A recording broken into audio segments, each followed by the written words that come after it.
আজ করব চিংড়ি লাল শাক আর চিংড়ি আলুর রসা। ওই জন্য লাল শাক কেটে ধুয়ে বেছে নিয়েছি আর তেলে দিয়ে দিলাম পেঁয়াজ আর কাঁচা লঙ্কা, ওটা ভেজে নেব। আর এর মধ্যেই দিয়ে দেবো চিংড়িটাও পেঁয়াজের সাথে আমি ভেজে নেব। লাল লাল করে ভাজা হয়ে গেলে লাল শাকগুলো দিয়ে দেবো।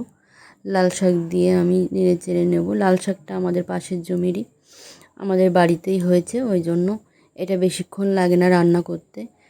আমি এটা ঢাকা দিয়ে দিয়েছিলাম। ঢাকা দেওয়ার পরে দেখুন কতটা জল ছেড়ে দিয়েছে। এটা হালকা জলটা শুকিয়ে নেব, নাড়াচাড়া করে নেব। যখন নাড়াচাড়া হয়ে যাবে তখন একটু নুন হলুদ দিয়ে এটা ভালো করে আর একটু ভাজা করে নেব। দেখুন অনেকটা জল শুকিয়ে গেছে, লাল শাক আমার হয়ে গেছে। আর এদিকে চিংড়ি আলু রসার জন্য চিংড়িতে নুন হলুদ দিয়ে তেলে ভেজে নেব। চিংড়িটা ভাজা হয়ে গেলে চিংড়িটা তুলে নেব আর ওই তেলে দিয়ে দেবো আলু। ছোট করে কেটে রেখেছিলাম আলুটাও আমি ভেজে নেব। এই তেলেতে আলু ভাজা হয়ে গেলে আলুটাও তুলে নিলাম। আর একটু সামান্য আর একটু তেল দিয়ে দেবো গোটা মশলা, যেমন এলাচ, একটা দারচিনি, গোটা জিরে, এটা আমি ফোড়নে দিয়ে দেবো। আর আজকে মশলার জন্য রেখেছিলাম কাঁচা লঙ্কা, আদা, রসুন বাটা আর একটা পেঁয়াজ। এই তিনটে মশলা একসাথে বেটে দিয়েছি হলুদ গুঁড়ো, কাশ্মীরি গুঁড়ো লঙ্কা লাল হওয়ার জন্য।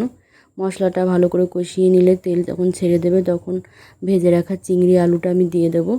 এটাও এর সাথে ভালো করে কষিয়ে নেব। আমি যখন রান্না করি আমার পাশেই আমার ছেলে ঘুরঘুর করে, কি রান্না করছি সেটা দেখবে বলে। ও পাশেই আছে, আমি রান্না করছি। এটা ভালো করে কষিয়ে নিয়ে দিয়ে দেবো পরিমাণ মতো জল। চিংড়ি আলু সিদ্ধ হয়ে গেলে দিয়ে দেবো সামান্য গরম মশলা গুঁড়ো। এটা দেখুন, এটাও নামিয়ে নেব। ভাতের সাথে এগুলোই আজকে হবে দুপুরের খাবার।